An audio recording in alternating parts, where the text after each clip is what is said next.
మనలో చాలామందికి vitamin D deficiency ఉండుండొచ్చు.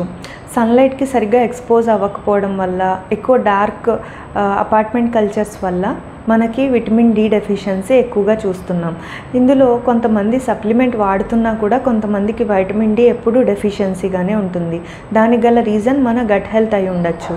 మన గట్ మైక్రోబ్లో ఉన్న డిస్బయోసిస్ వల్ల, మన క్రానిక్ గట్ ఇన్ఫ్లమేషన్ వల్ల కానీ, ఐబిఎస్ లేదా సీలియాక్ డిసీజ్ వల్ల ఫ్యాట్ మాల్ అబ్జార్ప్షన్ జరుగుతుంది. వైటమిన్ డి అనేది ఫ్యాట్ సాల్యుబుల్ వైటమిన్ కాబట్టి మనకి ఎప్పుడైతే ఫ్యాట్ అబ్జార్ప్షన్ అనేది సరిగ్గా జరగట్లేదో ఇంటెస్టైన్స్లో, దానివల్ల కూడా విటమిన్ డి అబ్జార్ప్షన్ అనేది సరిగ్గా ఉండదు. అలాగే ఎవరైతే ఒబెసిటీతో బాధపడుతున్నారో వాళ్ళలో ఫ్యాట్ సెల్లో ఈ విటమిన్ డి స్టోర్ అవ్వడం వల్ల ఫ్రీ వైటమిన్ డి అనేది బ్లడ్ స్ట్రీమ్లో అబ్జర్బ్ అవ్వదు. దానివల్ల బాడీ యూటిలైజ్ చేసుకోలేదు. సో ఈ రీజన్ వల్ల కూడా మీకు వైటమిన్ డి డెఫిషియన్సీ అలా కంటిన్యూ అయ్యి ఉండొచ్చు. So first of all reset your gut health by taking probiotics and prebiotics and 10 minutes daily sun exposure అనేది మస్ట్.